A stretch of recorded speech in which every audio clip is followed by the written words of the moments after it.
Let's make this pretty big table. We'll use some breadboard tricks you haven't seen before, my favorite finish, huge chunks of wood, and then we'll aggressively drill holes in it. Like any build, you gotta start from the beginning. I won't bore you with too much milling, but it didn't happen if I don't show it. My jointer is only 8 inches and I needed to use my bandsaw to rip this white oak to size in order to even begin. The bandsaw was my go-to because I just bought and installed a brand new $150 blade. I was ready to rip through this like P. Diddy did with randoms at his freak-offs. And yes, also like P. Diddy, this turned into an immediate disaster because of this handle. Never forget to tension your blade or you'll lose a bunch of saw teeth, avoiding your recent expensive bandsaw blade purchase. Ask me how I know. Luckily, it was still good enough to push through these rough cuts, so I was just able to cry about it later. It just goes to show, we all make mistakes, so let this be your reminder that I'm a huge dummy, and I apparently have no idea what I'm doing and should probably stop spending money on this craft, and you shouldn't treat me as a teacher of any kind. My buddy decided to help mill these at the joiner and planer. We did our best to maximize thickness as much as possible. You'll see why we needed to do that, but a little bit later on. I'll admit, when I first got all my milling tools, I was ecstatic, extremely happy to use them. But now, milling is my least favorite process, especially with larger builds. It's just so monotonous and it doesn't really seem like you're getting anything done. Unlike other woodworkers trying to sell you commissioned items, I'm not an expensive table saw blade type of guy. Maybe one day, but they all cut pretty decent these days, even skin. To me, it's more of a hassle to send a blade off to get sharpened than to just run down the road to a local big box store and buy a cheaper one and keep moving forward. The last step in milling is just getting these boards to an equal size with gluable edges at the table saw. I don't even remember the exact width, I just tried to keep them as wide as possible. Kinda like your mom.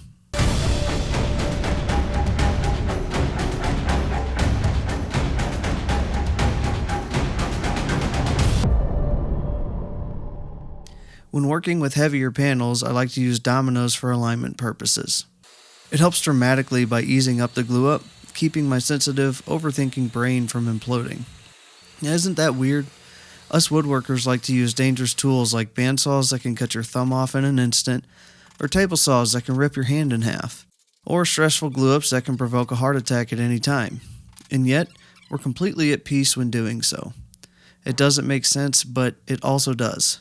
Anyways, this table was going to be about 4 feet wide by 6 feet long, so I ended up doing this in 3 separate glue-ups. Speaking of heart attacks, this table got progressively heavier with each glue-up. After calculating the weight of the wood and the weight of each clamp, I estimated the total weight of this panel to be about 15,000 pounds. Oh, look at my little Bill, he's a little Hercules. After each smaller panel was dry, I joined them together in the middle. Dominoes definitely helped out with this near 30,000 pound glue-up. I know not everyone has super strength like me, so it's probably a good idea to invest in a forklift if you plan on making this on your own. You could also hire me as a forklift. Not an operator, but just the forklift. In all seriousness, this is my first time working with white oak, and I not only love the grain, but absolutely respect the girth of it. I could tell just by moving it around how resilient it was. It also has that true, timeless wooden furniture look to it. Take note on how thick this is now, because I later had to get it flattened, and that was a whole process itself. Before getting it flattened, I muscled this thing around to get access to the underside. I just wanted to get some of the dried up squeeze out and chisel it away. I'm going to leave you with what that looked and sounded like for a few seconds.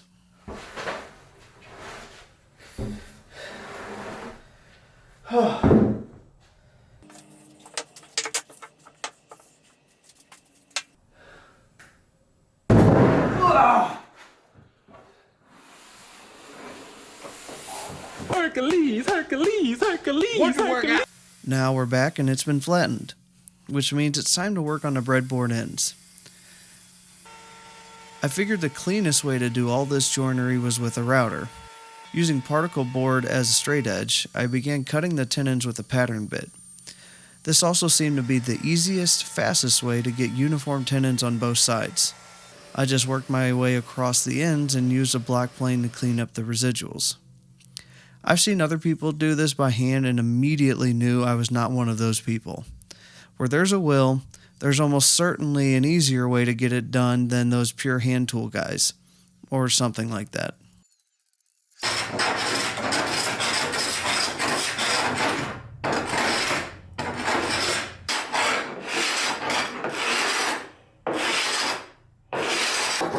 To make things more complicated on myself, I started cutting out individual tenons by hand. There's actually a significant purpose to this. Seeing as this is a 3-inch or so tenon, that means the breadboards would have a 3-inch mortise all the way across the length of it, making the breadboard considerably weaker.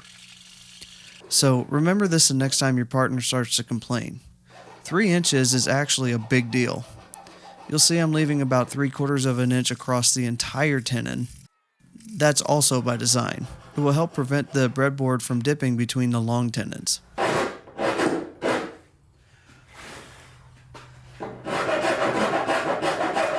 Here's where things got tricky, but I came up with a solution you'll see here shortly, which allowed me to not have to be too careful with my measurements. Since I got the table flattened, the breadboards here were about a 1/2 inch thicker than needed, so I didn't focus too hard on getting perfectly centered when cutting these mortises. My main focus was getting that initial tight fit, then hollowing out the deeper points.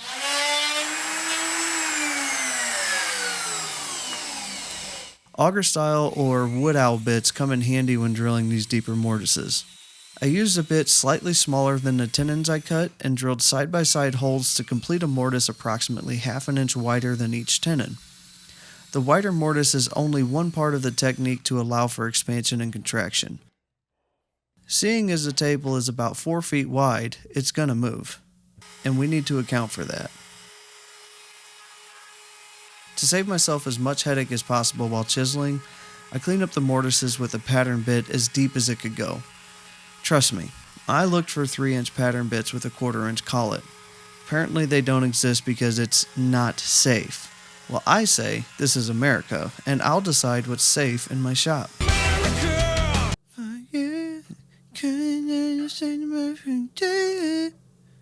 Oh.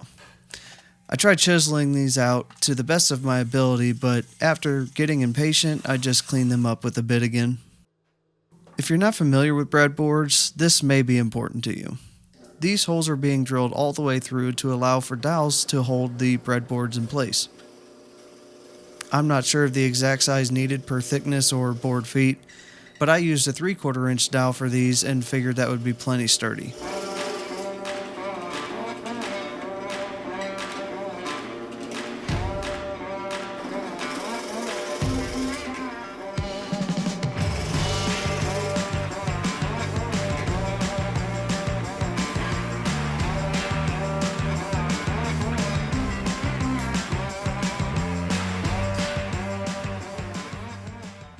After each hole was drilled, I needed to transfer their positions to the tenons. I did that by hammering the sucker into place and used a 3/4 inch Forstner bit to tap a center hole in each respective tenon.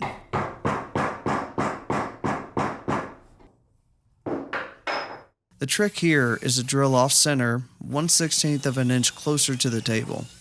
This will allow the dowels to pull the breadboard tight, eliminating the need for glue up and overall allowing for wood movement. You can also see I drilled side-by-side holes here and cleaned up the middle of each with a rasp. Why? You guessed it, it also allows for wood movement.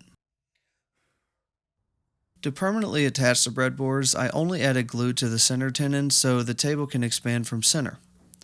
From here, it's as simple as hammering it into place and smashing some dowels through the holes. Other than the center, you'll notice glue on all the dowels. That's only for the top and bottom. There is no glue connecting the dowels to the tenons, and yet again, allowing for wood movement. Are you starting to pick up what I'm putting down here? This next part was pretty genius, if I do say so myself. And by genius, it's just another form of an idea I've seen all over the internet and decided to claim it as my own. I present the mobile router sled with a 2-inch flattening bit. Remember when I said the breadboards were thicker than the table?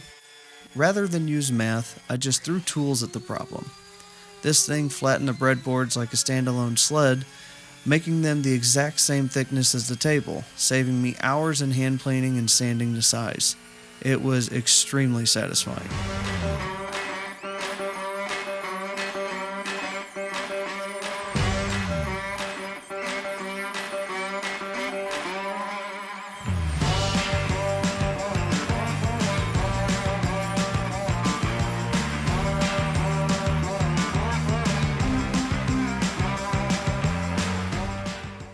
Routers were really the champions of this build.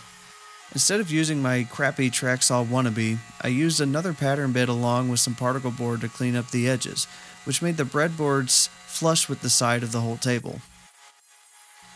I made sure to temporarily attach sacrificial pieces of wood to the ends to avoid tear out on the end grain, and as you can see, it was another genius idea by yours truly. Now, sanding is not something I'm going to bore you with either. Just know it took hours and made me twice as excited to add finish.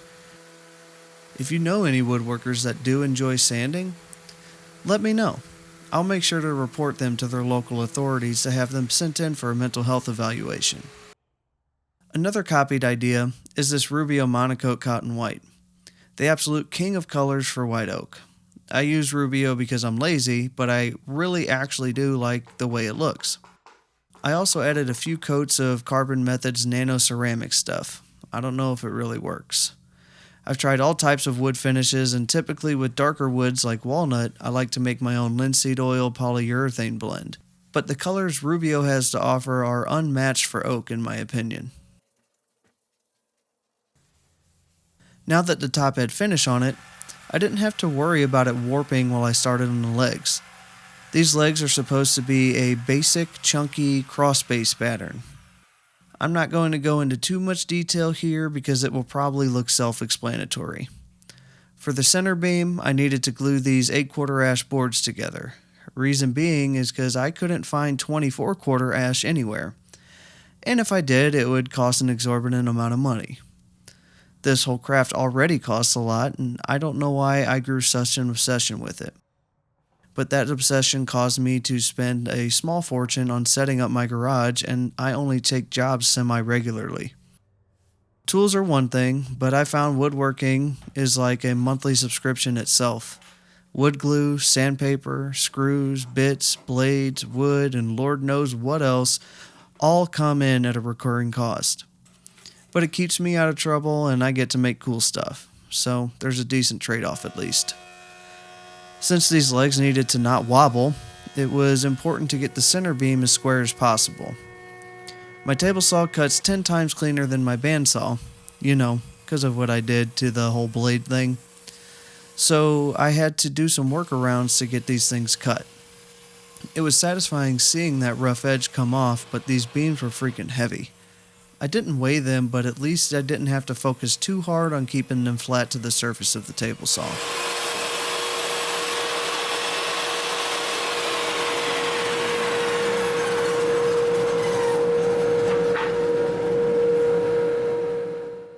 This crosscut didn't work out as well as I'd hoped, so I'll be honest. I still used my bandsaw after this to get it truly square. This just looks cooler, so I'm showing it to you.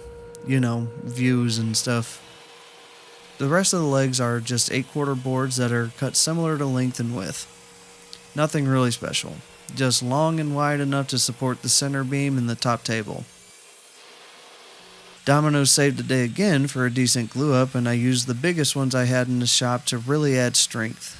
Dominoes may have been enough because these will mostly be subjected to only downward pressure, but I ended up going overkill after glue up. You'll see why in a second.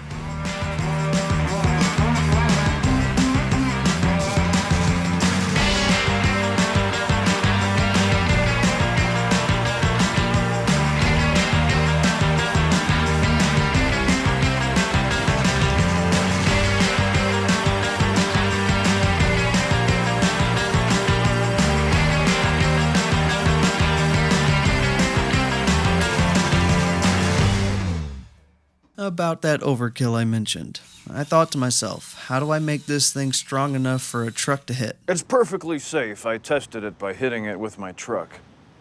I had leftover 3/4 inch oak dowels that I decided to use to add extra strength. I drilled approximately 6 inches into the top and bottoms of each leg and glued a dowel into the void. It's basically a massive through tenon right down the middle. I don't know if it was necessary, but I do know it adds a considerable amount of strength. I may or may not have skipped over recording the X braces, but I'll be completely honest. They're just glued and pin nailed into place. I was initially going to stain this, but the customer has kids, so I figured a sturdy paint and primer would be a better option. It only took like 5 coats. To attach the legs, I wanted to use threaded inserts and bolts. 8 per leg, to be exact. Rather than measure, I placed the legs in their desired positions and drilled all the way through a pre-drilled hole. This marked exactly where I needed the threaded insert to go. I like finding ways to avoid measuring in complicated tasks. I don't have the patience or capacity to try to be perfect with everything. Honestly, if I spent as much time being patient with math as I did trying to avoid it, I'd probably be the head of NASA or something. Normally, I'd countersink these holes, but I couldn't find my countersink bit. Luckily, no one will ever know because they'll be hidden forever. Well, at least until I deliver it and assemble it. Just in case the table customer's floor isn't perfectly level and flat, I added some leveling feet. These particular feet have felt pads underneath, which would allow the table to easily slide across a hard surface and not damage it in the process. For the customer's privacy, I didn't show the delivery process, but I at least got the permission to show the table on its final resting spot, right next to a window that shows all of my mess-ups and inconsistencies with beautiful natural light. Overall, I'm pretty happy with this build. If you like this type of content, check out one of these videos. Thanks for watching. Okay, bye.